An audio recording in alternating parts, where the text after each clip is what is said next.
Okay, good afternoon, everyone. My name is Sabrina Kofer, and on behalf of Choice and ACRL, I'd like to welcome you to today's program, How to Sell Your Faculty and Stakeholders on Open Access, which is sponsored by CloudSource from CRC Dynex.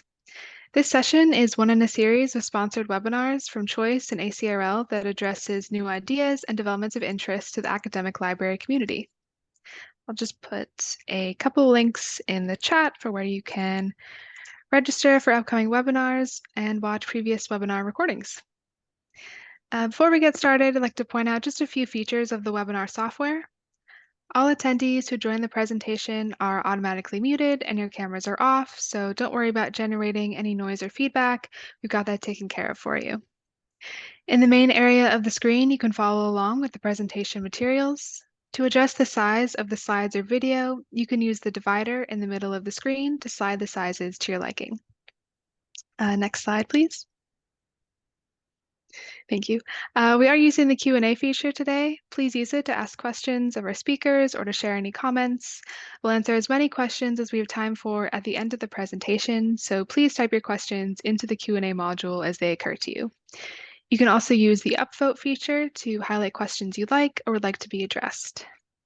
Next slide. Thank you.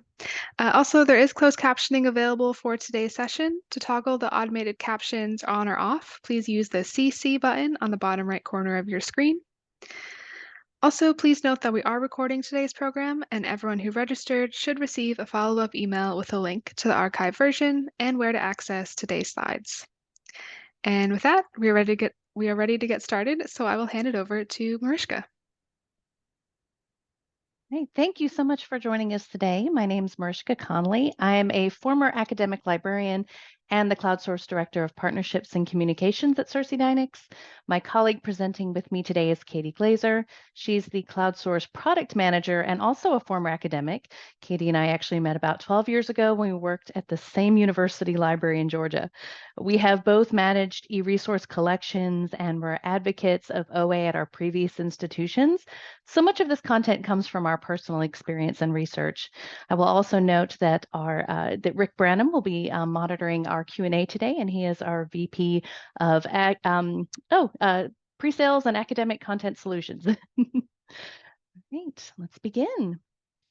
So despite the initial push for open access coming from inside the academic community, and rightly so, since most of the content is created by that same community of scholars, faculty and researchers at institutions of higher learning have been some of the hardest to get on board with using OA resources. The reason for this reluctance is both persistent and varied. Today, we're going to take a look at some of the most common myths around OA and also talk about ways to make some headway in debunking them with your users, as well as creating an environment that fosters change at your institution. September 2023 Systematic Literature Review in Data and Information Management explored the common barriers affecting adoption and usage of open access resources. Though this study aimed to provide a comprehensive, holistic, and more generic framework for organizations and included businesses, enterprises, public institutions, private, and nonprofits in their scope, the general categories that they identified, technical dimensions, organizational dimensions, and environmental dimensions, make for a good jumping off point for conceptualizing the reluctance in the academic sphere as well. This study involved an extensive review of the literature, followed by an analysis by a panel using the Delphi consensus method to create these dimensions and identify what barriers were involved in the reluctance to adopt OAD, or in this case, open access data. Some of the areas that stand out as broadly relevant to academics as well are concerns over difficulty in implementing or using OA, concerns over quality, cultural challenges, and buy-in from stakeholders, as well as issues of trustworthiness. Narrowing the scope to higher education, a 2022 article in the Journal of Librarianship and Scholarly Communication by librarians at Boise State focused on faculty perceptions and attitudes specifically, but many of the same patterns emerge. Trust, financial concerns, especially taking into account APCs or article processing charges, perceived complexity of using OA, prestige, and of course, institutional culture. This survey went straight to the source and asked about 1,400 faculty members, 34% of whom responded, where they stood on this topic. Tenured, untenured, and adjunct were included, and they covered disciplines across this large R2 institution. Looking at how faculty engage with or don't engage with OA and OER content is helpful because of the influence that they have on student researchers as well. Though I know we all wish every educational institution mandated a library instruction course of some kind, the truth is that faculty will often be the first point of entry for many budding researchers. They will often use the databases and the journals recommended by their instructors, as well as specific articles, books, and course packets provided through the course management system or academic reserves. Here you can see that the question of whether OA journals are the same quality as subscription, we have about a third in agreement, a third disagreeing, and a third neutral. The faculty responses indicated a mixed view on adoption, with about half willing to engage with OA journals and publications and an equal number reluctant to do so. That demonstrated reluctance cited concerns related to tenure and promotion, in short, prestige or lack thereof. Though many expressed concerns with quality when it came to publishing in OA journals, citing P&T concerns, for example, they overwhelmingly recognized the potential benefits to their fields of study. As you can see, there's a disconnect with their views on the benefits of OA publishing versus why they themselves would be reluctant to publish in an OA journal. I will note that there was evidence in some of the comments that there was a great deal of confusion about the nuances between OA publishing models, green, platinum, gold, hybrid, and that made them question the quality and cost savings associated with OA publishing overall and with OA literature. Another factor that emerged as a barrier was the perception that engaging with OA content would require more work on the part of faculty members. Some of the most interesting things that came up during this survey, the tenured and emeritus faculty were more likely to have published in an OA journal and were more open to doing so in the future. They were also more likely to view OA as beneficial to their research field. Lack of name recognition was the most important factor to those who didn't publish in OA journals, and there was some confusion about the types of OA publishing. A lot of faculty had strong feelings about the traditional model, however. Some faculty quotes from the open comment sections, which are always the best. The long-standing system of authors providing free work, disciplinary colleagues providing free labor as reviewers and editors, and then publishers charging substantial prices for hard copy or electronic access is a scam and an embarrassment to higher education. The oligopoly of top journals owned by a handful of for-profit publishing systematically abuses the system. And then this one, I support OA publishing wholeheartedly, and we need to keep pushing. Meanwhile, I teach my students to pirate at Sci-Hub. They paid for the research and the researchers' salaries with their tax money, and hiding knowledge for greed holds back humanity. I feel zero regret depriving greedy high-profit renter leeches of investment income when the scientists get nothing for their work. Clearly, there's some very strong feelings here. Though there's reluctance, the faculty at this institution clearly weren't opposed to OA resources, and these ideas are echoed across other papers, surveys, literature reviews, blogs, and social media in the academic sphere. In short, there is room to bring our academics to the OA table. So boiling down the concerns from that 2023 systematic review, the faculty survey, and similar sentiments I've encountered across the library world in the last decade or so, along with my own experience, I'm presenting these 4 myths as common barriers to OA adoption. I won't claim that these apply universally, or are weighted the same in different areas of the academic sphere. For example, PubMed Central and the required submission of NIH-funded research is well established in the medical and health fields, which means those faculty will be more used to public access models and recognize that free doesn't mean not peer-reviewed. Tenured faculty might be less risk-averse in this area because their P&T review days are largely behind them. On the flip side, your established faculty could also be just as likely to be mired down by old habits and long reading lists that they've spent decades building. You might also find that open access as a model of equity can be greatly appealing to faculty concerning the needs of your economically disadvantaged students. The push towards reducing textbook costs and extraneous educational expenses is becoming more and more widespread. In fact, I was part of a collaboration with a faculty member and an instructional designer about 10 years ago to build a course pack of just OA and OER materials to support a graduate level health sciences course. It was so popular that we were invited to speak on it at four conferences that summer. So let's start. Myth 1. All or most open access content can be found in the directory of open access journals, the DOAJ. Let's take a moment to talk about open access by the numbers because there's a lot of it, a lot. Over 46 million digital articles are OA. That's 60 million items overall. That means that 31% of all scholarly articles that have ever been published in a digital format are open access. But when we consider just newer articles published since 2017, that's 55% of them that are OA. 3.9 million articles were published in 2023 alone, making 60% of all scholarly articles published that year freely available. But only 16% of this is indexed in the directory of open access journals. This is important because many librarians think that they have OA covered in their discovery or content provider if they turn on DOAJ, but what they're missing out on is the majority of open access content that's available, about 60 million resources.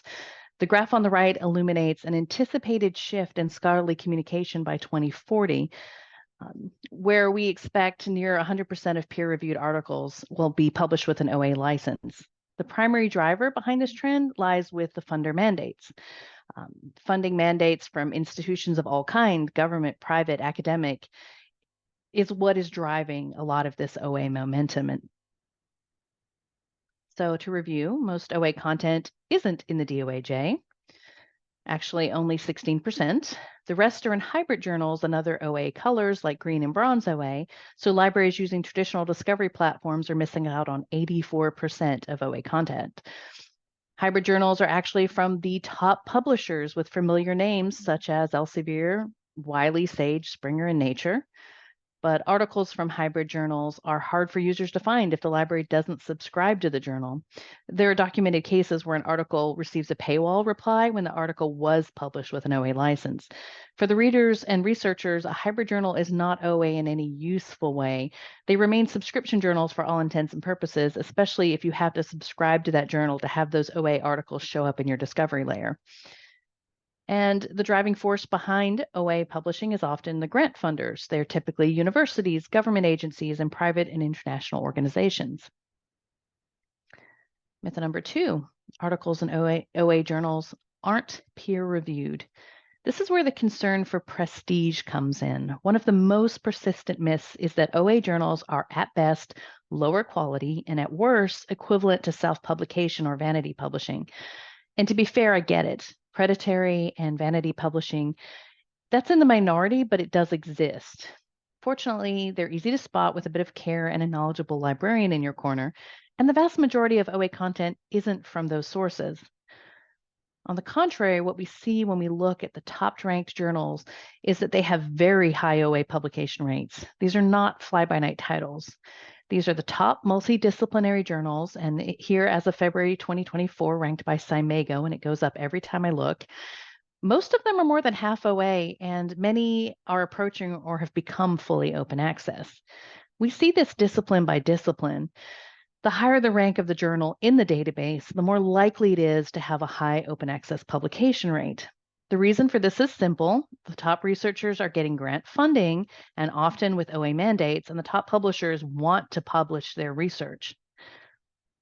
The largest publishers of open access content are also the same publishers that have historically published the bulk of scholarly articles. They have high editorial standards and they're not lowering those for OA.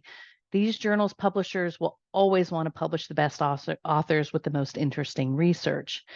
Most of them are not pure OA journals. They're what we call hybrid journals, and these publishers have made room for the OA articles in their traditional publishing subscription products. They reside right next to articles that require access through a paid subscription, which means we would often need a subscription to access any of it. That's more than 80% of open access content existing in these hybrid journals, and it's the highest quality content available. CloudSource OA includes all of this OA content, that from the purely OA journals indexed in the DOAJ, and from the hybrid journals with one click and no authentication because, of course, they're OA. Myth number three, excuse me, I can't count today. OA is just a way for libraries to save money. Well, this isn't entirely wrong. The truth is that OA is a way for libraries to be better stewards of their budgets. Money saved on resources that are available through OA or Creative Commons license is a positive. The rising cost of subscriptions and resources don't just affect the library bottom line, but you can have an impact on the cost of education. Libraries should be more aware of the cost per use for their journals and focus on the resources that their researchers, students, and faculty actually use. Lowering the bar for access to information for students from all backgrounds is a great thing. And the good news is that libraries and educators are starting to do just that. And it doesn't have to be complicated. CloudSource OA includes 60 million articles and OER resources from 102,000 journals, all open, accessible without a need to authenticate, which makes access much easier for your end user. And it has the bonus of allowing you to provide access to your alumni and your community members who might not have a campus login. And there's also a growing collection of ebooks and e-textbooks, plus a range of other OER educational material. In late April, Library Journal came out with their annual periodicals price survey that they do every year with EBSCO. We can see the average cost per title has risen for each subject between 2022 and now. And to their credit, EBSCO is transparent about the percentages of increase in each subject area.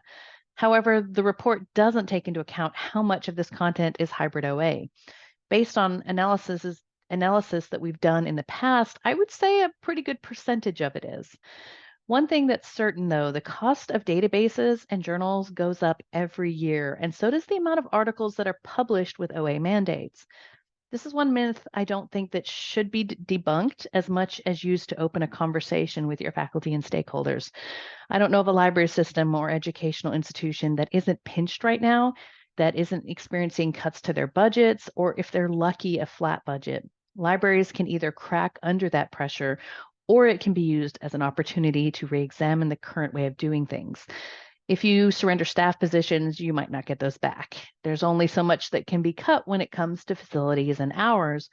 What that leaves is taking a critical eye to the way you're currently purchasing scholarly resources. But the truth is that librarians don't need to promote open access as a solution to a budget crisis. They should promote open access as a publication model that fosters increased access to research information for everyone. Myth number 4. OA and OER is harder to find and use. Considering how much OA content is in hybrid journals and spread across the internet, this can be true. Turning on DOAJ will get you about 16% of this material. Purchasing the subscriptions to hybrid journals will get you the OA content, but at potentially higher cost. However, CloudSource OA will get you the global body of OA content without having to pay for expensive hybrid journals or database subscriptions. So let's address the hard to find point first. CloudSource OA makes this as easy as doing a Google search, but with more robust options and results that you can actually trust. This is the standalone CloudSource OA interface. We also offer several integration options with your current discovery platform, and CloudSource Plus, still in pilot, lets you add your subscription journals and databases. I'm going to do a sample search for you here. So you can see that we do have an advanced search builder here for those who want to use Boolean and may not be terribly confident with it. But I'm going to, and also you can search various different fields, including, author, publisher, subject, your DOI. I'm going to treat this as a Google search here and assume a low level of expertise for this particular search. And we're going to look for just food desert. A few things to point out right off the bat. We've got a Wikipedia disambiguation and research starter. So if you look for something like depression and weren't sure what type of depression, that would help you narrow it down. We have robust filters, including publication. So you can look for the most recent research if that's what you're looking for. We enhance a lot of this data to add more fields of study. We obviously support mesh headings. You've got information on what publications things are coming from and who the publisher is. And what's unique here is we also have OER limiters here. So here I could look for, an activity or a lesson plan, for example, and indicate what kind of user I am. Maybe I'm a teacher looking for something. So you can see what the audience is, and course levels for this particular subject. It goes from upper primary all the way through graduate level, covering this topic in OER. So I am now showing you some of the batch actions you can take. You can create a citation list, you can email it. Here you can save your search result, your search list with whatever filters you've already applied and go back to it later if you wish. And you can search within your results. So I'm going to look for urban food deserts and kind of narrow things down a little bit here. Obviously, they're all open access since this is our CloudSource OA. And if you stopped there and just wanted to go straight to the view resource and not look at anything else, you go right to the full text with no login. And it's the same with the OER content as well. You can go to the publisher page, see any updates or further information there. We can also permalink directly to that article. We've got various citation and export as well as support for browsing. And these wonderful little indicators here, you can look and see what the licenses are associated with it, citations, the fact that it's peer reviewed, and then also buzz, which can be news or social media. What is it being talked about out in the world? This one's got a lot more here. And let's take a look at a detailed view. The first thing to point out is that all of these are linked data here, so you can dig into any of those fields of study or subjects. We've got all the same shortcuts here that you saw in the brief view, and we're very transparent about where things are coming from. So you'll even notice here that some of these are submitted and some are published, and that means some of them are preprint. So you'll be able to see that easily. We try and add robust abstracts even when they're not provided, and of course, author notes and affiliations.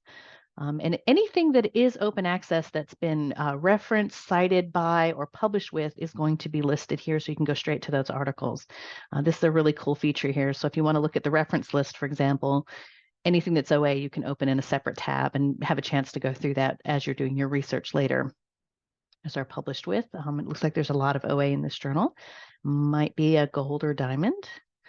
And the social media buzz I mentioned, here we can see we've got a Crossref DOI and then also several Twitter shares of this particular article or mentions of it. Right, so honestly, you can't get much easier than this. Let me show you the citation tools here. And we have actually, I believe we're approaching 2,000 different citation formats you can use. But here's the cool thing. You can annotate the citation before you export it into whatever you're using and change formatting. So I'm going to italicize this title of the journal. I'm going to add a hyperlink for the DOI. And then when I'm happy with how that is formatted, I can export it into Mendeley or RefWorks or any citation manager, or just copy it and put it in a document that I'm working on. So it gives you a lot of possibilities here. So you can't get much easier than this. All of these records have enhanced metadata and an interface that supports both advanced and novice researchers. More importantly, unlike Google or even Google Scholar, you can trust that the content will be current, relevant, and always available with one click and no authentication. The truth is that if you subscribe to a lot of databases, you might be paying for a lot of open content. The collection analysis that we offer can tell you how much of what you have is actually open and how much additional resources you can add if you expose the full body of OA scholarly literature. There's no cost or obligation. The process is easy. Just provide us with a list of your databases or journals and the vendor or supplier. We'll compare those holdings against what's available in our OA index and give you a breakdown by database, journal, and subject. In addition to showing you where there's overlap with what you're already paying for, we'll also let you know what additional content you'd be getting by adding CloudSource OA. Did I mention it's free? And after we've completed your analysis, we'll send you a full executive report. This executive summary contains the overlap analysis, expanded coverage you'll be getting with CloudSource OA, a database overlap breakdown, methodology, a bit about the CloudSource metadata enrichment process, and it ends with a summary and recommendations. What's nice about this is it's a really clean report that you can take to your stakeholders, to your deans, to your library directors, if you don't necessarily want to get in the weeds with them, but give them an overview. And the other half of the collection analysis is a detailed breakdown of packages and journals, including OA overlap by title and package, extended coverage, and anything that's inactive, index-only sources are not covered in the OA index, and why. Whether you discover a lot of OA overlap or minimal, the information prepared for you will help you make collection development decisions that support both the academic and budgetary goals of your library or institution. Between the global aggregation of OA and open educational resources and the collection analysis as a means to identify what you might already be paying for, OA doesn't have to be hard to find or hard to use. But we know that even with the data to support a move to an OA forward collection strategy, you may still have to tackle challenging, deeply established cultural ideas and attitudes at your institution. Bringing faculty and stakeholders on board can be a challenge, and I'm going to turn this over to Katie, who's going to talk about strategies for leading change.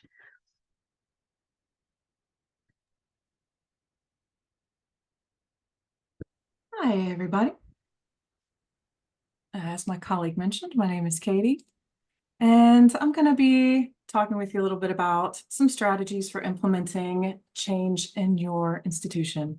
So Maryska has armed us with the knowledge of what open access is and the common misconceptions that often accompany it. Let's talk a little bit about what you can do with that message and some of the strategies for leading change. A few years ago, I was the electronic resources librarian at the University of Lynchburg when we underwent a 20% budget reduction. As a result of that budget shock, we made a very difficult decision that it was time to cancel a popular database package. Now, the usage on that database was strong, but the overall cost was simply unsustainable for our library in that environment, in that context. Although that budget cut was sudden, we had long been facing increasing pressure from the rising costs of our subscriptions. The writing was really on the wall. We had been researching the fit and performance of our products, as well as potential alternatives for really a few years at that point. And any database subscription that inflates annually has the potential of pinching your library's toes from year to year. And indeed, the change mission in your context may be more related to values and strategic vision than to budgets or cancellations. So today I want to provide you with good information on managing change that would apply more generally, no matter what the underlying reason for that change is. So as we talk about the theory behind leading change, I will sprinkle in some examples of how I implemented that theory in my particular situation, but please do know that the concepts can be applied more broadly in other contexts as well. So let's start out with some recommended reading, shall we? Before you embark on your change journey, I highly recommend that you read the book Our Iceberg is Melting by John Cotter. This is told in the form of a parable in which a penguin discovers that their home iceberg is melting and must convince the rest of the penguins to move to another iceberg. It's a very short read, and it's a great primer for the change process in general. Next up in your reading list is a classic many of you may already be familiar with. Crucial Conversations is an essential reference for effective one-on-one communications, and I find myself returning to it. The well-worn and annotated pages time and time again, anytime I know that I'm going to have a high-stakes one-on-one conversation. In addition, Cotter's buy-in is similar to Crucial Conversations, but it focuses on the context of group settings. And so, there are a couple of different models of persuasion that are very helpful to keep in mind when you're crafting your message. So let's go ahead and dive into those. So this is a model developed by University of Virginia psychologist Jonathan Haidt in his book, The Happiness Hypothesis. Haidt says that our emotional side is an elephant and our rational side is its rider. Perched atop the elephant, the rider holds the reins and appears to be the leader. But the rider's control is rather precarious because they're so small relative to the elephant. Anytime there's disagreement between the rider and the elephant on which direction to go, the rider will lose. In their book, Switch, authors Dan and Chapee teach us that all change is a shift in behavior. And that's easiest when people's logic and emotions are in agreement instead of pulling in opposite directions. So when that conflict occurs, our logic will lose out to our emotional commitments, both in ourselves and our colleagues. For that reason, it's recommended to provide 3 pieces of support throughout your change process. The first is direct the writer by providing clear direction. Next, we want to motivate the elephant by making an emotional appeal that resonates. And finally, we want to shape the path by removing obstacles. The hate model really echoes Aristotle's model of persuasion, which we sometimes refer to as the Trinity of speech. Here, Aristotle's rhetoric states that, and I'm going to quote a translation, of the modes of persuasion furnished by the spoken word, there are 3 kinds. The first kind depends on the personal character of the speaker, or ethos. The second, on putting the audience into a certain frame of mind, pathos. And the third, on the proof or apparent proof provided by the words of the speech itself, or logos. In other words, effective persuasion relies on a balance maintained between logic, emotion, and the credibility of the speaker. An effective argument in support of your proposal will include appeal to reason, a logical foundation, and your personal experience as a subject matter expert. In other words, you must establish your authority. The Haidt and Aristotle models of persuasion remain true in both one-on-one and group presentations. However, we add additional pressure in the group setting from those who oppose your idea or proposal. I found that the fear of those unknown criticisms can be a barrier to engaging with stakeholders in group settings. So I want to give you another book recommendation to mitigate that risk and the fear of the unknown in the group setting. And the goal of any group setting is not necessarily to win every argument, because that's just not possible. Instead, you want to maintain the sympathy of the majority while maintaining calm respect for your critics. In his book Buy-In, Harvard researcher John Cotter teaches us that there are 4 good ways to kill an idea. And these are predictable arguments that can be prepared for in advance, thus relieving some of the pressure on that group setting. The first is fear-mongering, increasing anxiety, particularly with personal anecdotes. Death by delay. This is the good idea, but it's not for now. The maze of confusion, naming every particular challenge that you might encounter that you can't solve right now, is a good example. And finally, character assassination or ridicule. And from these 4 categories, he derives 24 common attacks and effective responses to them.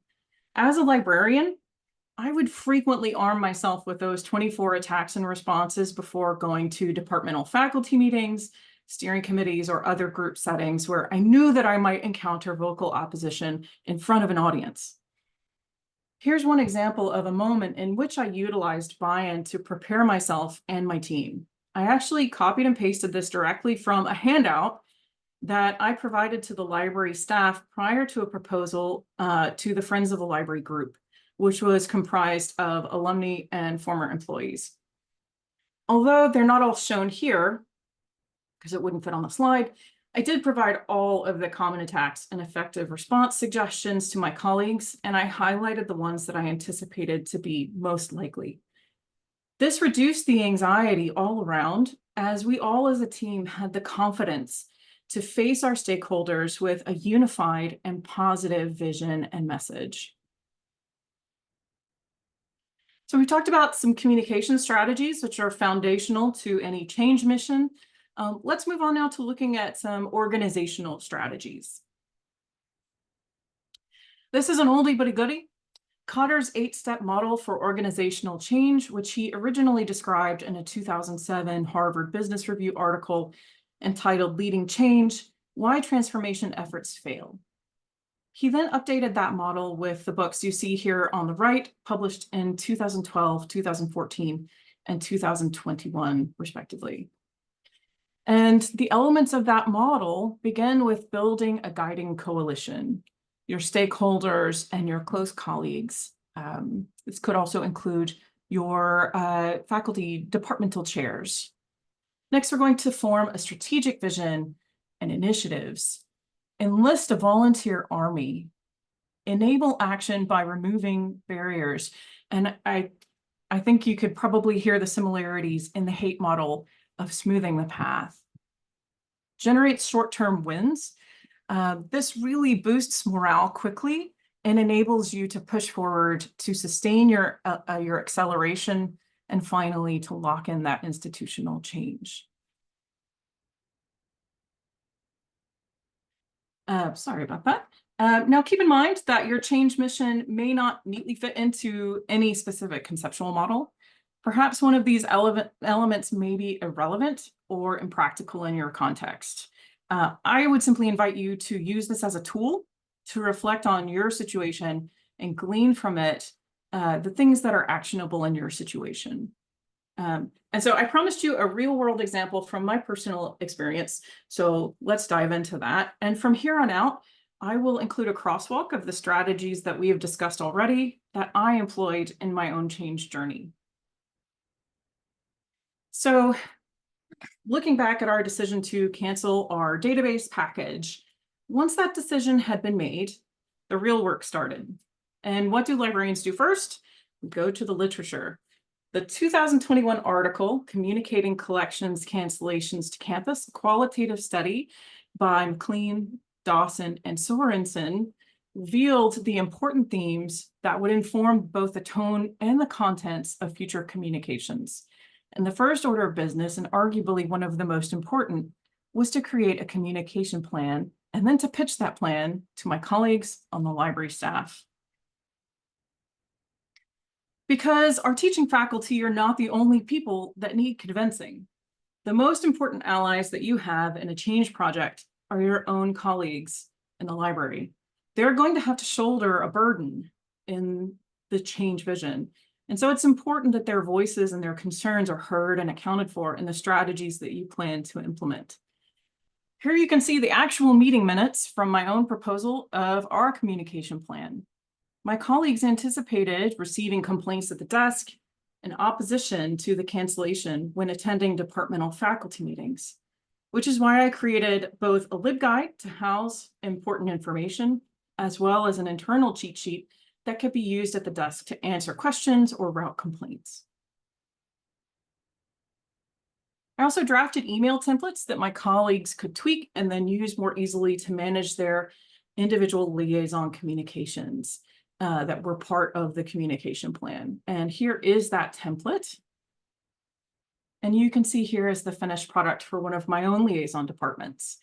And so you might ask, why go through all the trouble to create email templates for folks? And there's a few benefits. First, you control the message and you present it in a unified manner to the faculty, thus reducing the potential for confusion if there's variances in the message from librarian to librarian. Second, it helps you to overcome potentially the greatest opposition within the library, extra work. It's easier for your colleagues to engage actively and voluntarily if the amount of effort required isn't too onerous or burdensome. And that is why both directing the writer with clarity, such as communicate with your liaison departments when and how, and shaping the path to remove obstacles, such as providing an easy template, is such an easy and effective approach. The same obligations and objections that librarians may encounter in terms of the amount of work that it may require may also be shared by the faculty depending on your goals for change. In our case, we knew that we needed our teaching faculty to complete certain actions by a given suspend state.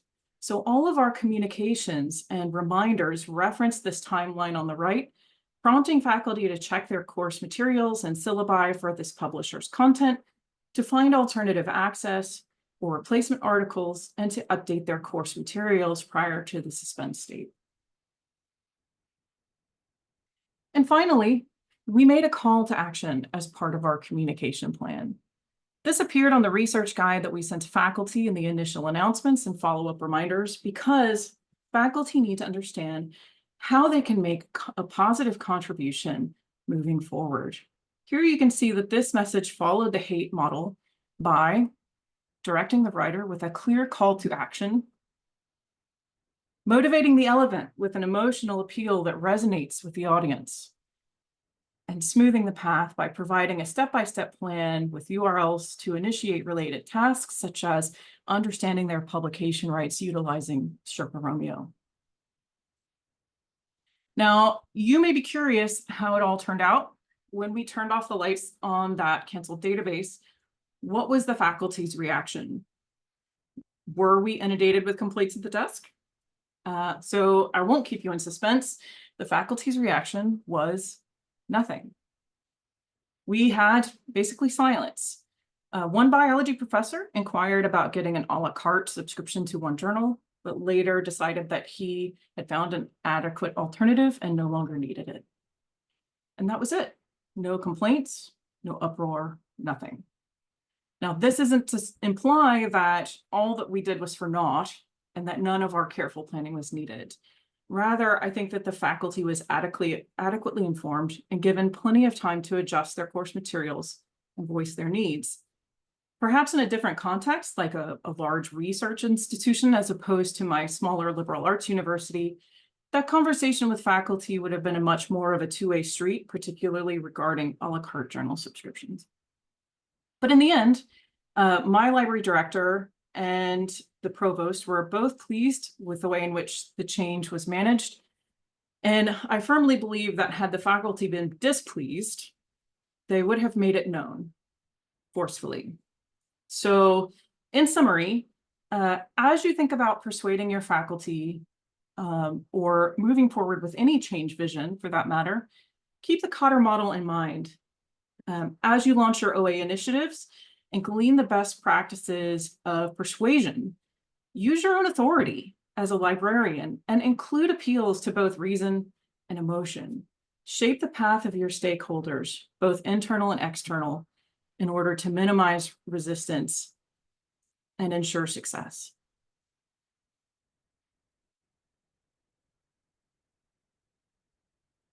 Thank you.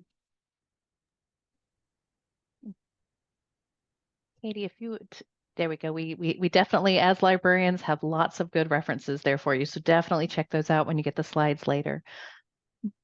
Great. So thank you all both for a great presentation. Well researched, well delivered. There are several questions I answered live, and I may come back to that, but let's answer those that I saved for this session. Stacy asked if a researcher searches through Google and they are served up an OA article that's part of a hybrid journal, the researcher would be able to access even if the researcher doesn't have a subscription. This is correct. So Maryska, you and I have a presentation in August through Choice that addresses this head on, but why don't you give them a sneak preview of what we're going to cover in that session? So there are a few things to keep in mind when you're using Google Scholar. One thing that I always want to point out from the get-go is the relevancy ranking in Google Scholar doesn't often work in your favor. For one thing, how often something is cited is going to push it to the top of the results list, which in theory sounds great, except what ends up happening is you look for something like artificial intelligence and you get a book from the 70s because it's just been around a really long time and is cited more often than not. So unless you know the name of the article you're looking for and what journal it's in, right off the bat, you're not necessarily going to get, the most recent relevant research at the top because it's looking at those citation numbers.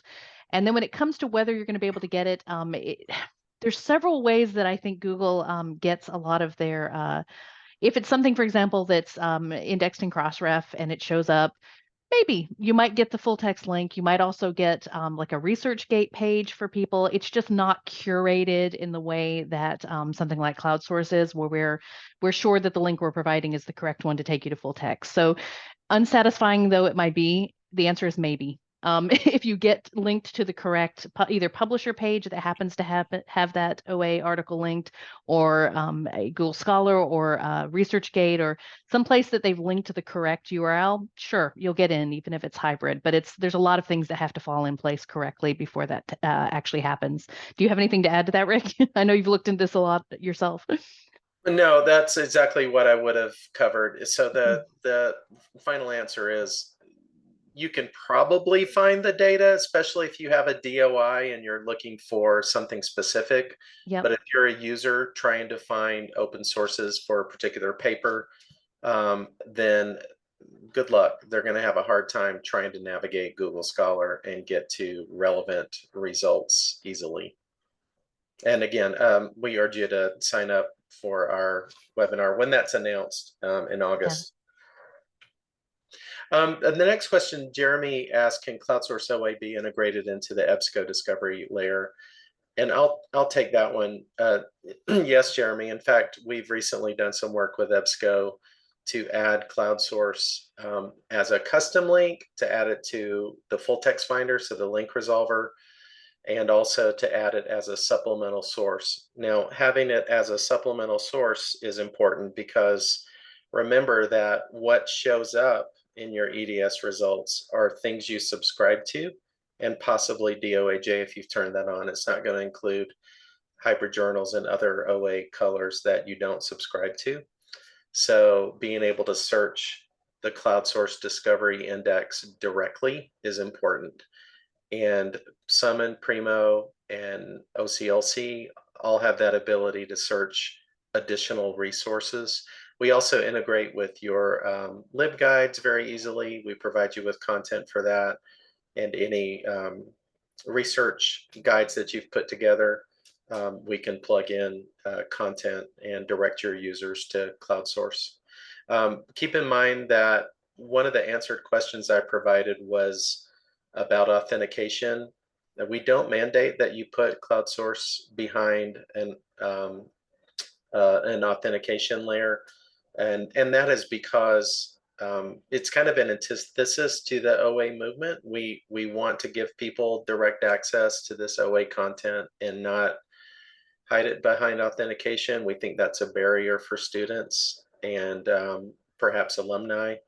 So if you make that link to the CloudSource discovery readily available to your students, we believe they'll use it again and again because of its ease of use. It is easier than Google to find open research from vetted quality sources through CloudSource.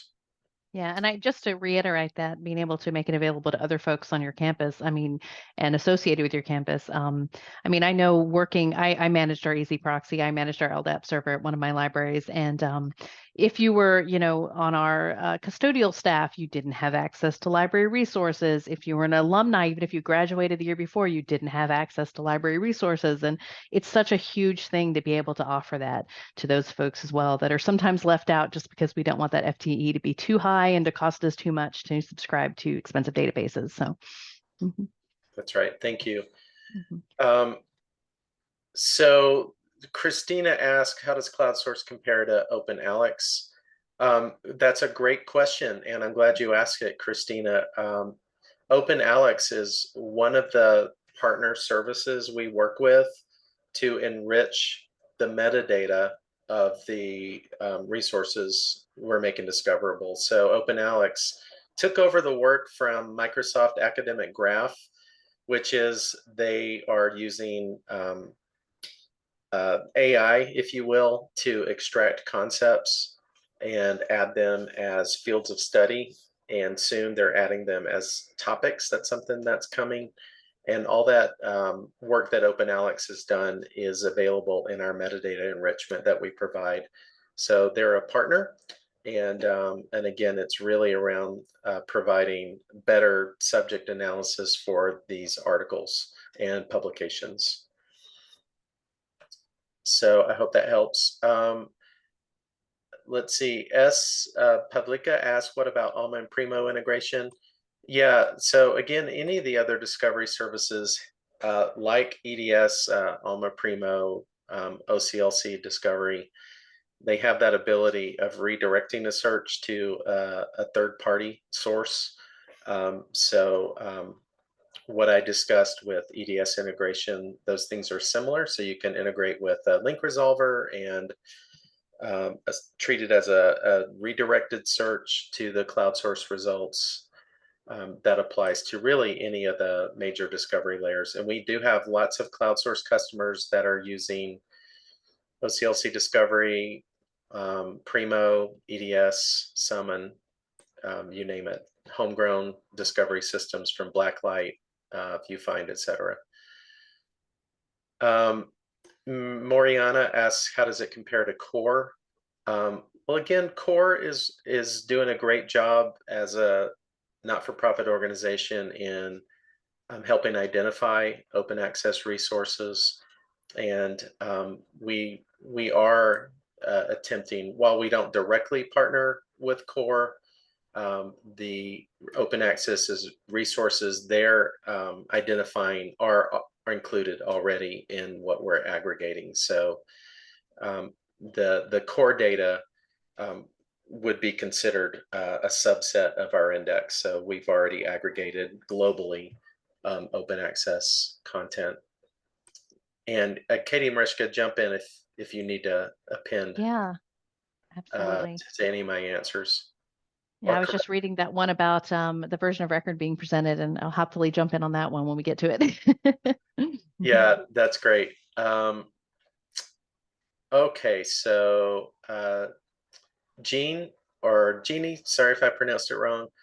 The problem Maryska described with Google sending a user to a version of an article that might not be preferred, I have found even with commercial indexes.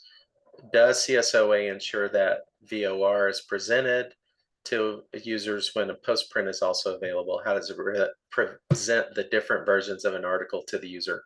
Yeah, so the nice thing about CloudSource is we're being very deliberate on the back end with how we that find resources, that view resources button. There's a lot of going on in the background with how that particular widget works, and we actually were, Katie and I were meeting this morning actually talking about order of how we present something. So yes, if there's a version of record, if there's a print version, we're going to take them to that first. However, that detailed view of the record, we want you to see what's out there. So I showed that very briefly in my demo where you could see the submitted versions and then the print versions. What it takes you to there is definitely going to be the printed, published version of record. But if you do want to go back and look at the others and see where it's visible, where else it's being presented, you can absolutely go into that record, pull up those sources and see where on the internet it exists on the publisher side. So we're really transparent about it, and we're very deliberate about it. We're going to take you to the most recent, fully published copy, full text immediately if we have choices. So great, thank you. And I will point out that we have a recent enhancement that's being tested by some customers now, that in case the preferred link, again, we attempt to get you the most recent PDF version of record as the link. Again, you also have all these additional links, but in case the link we provide has some issue and you're not directed to the full text, we immediately let you report a problem, but also see immediately all the other links, which may indeed have the full text you're looking for. Yeah, I'm glad you brought that up, Rick, because that's something I'm very excited about as someone who used to manage those reports of broken links. The fact that we triage it first when this is released and we're done testing it, we'll get that report. We'll get to look at it. If it's something that we can fix, we'll fix it.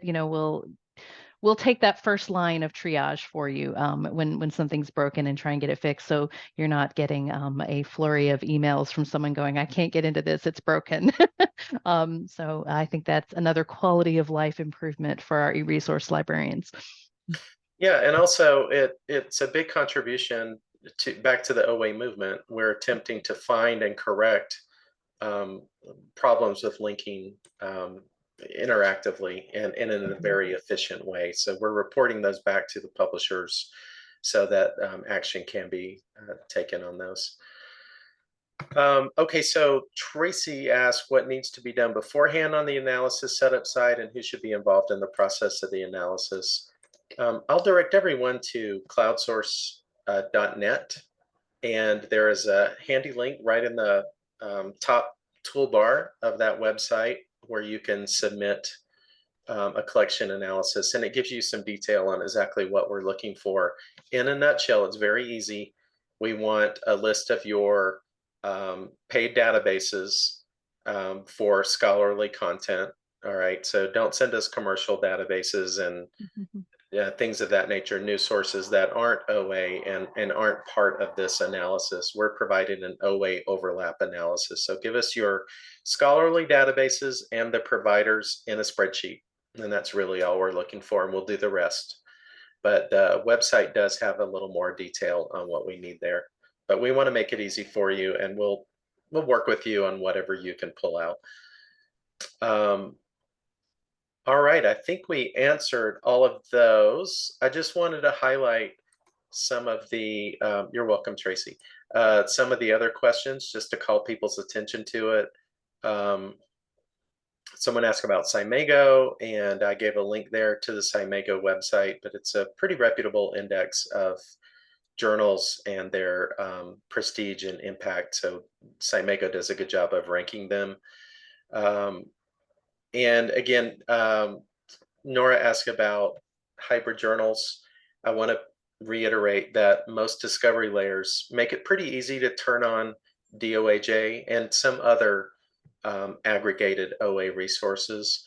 But for the most part, these other discovery services will not even show you results, OA results from hybrid journals, unless you subscribe to those journals. Okay, and we've had that confirmed and again with sites that are using these other discovery services, and even with the providers in many cases.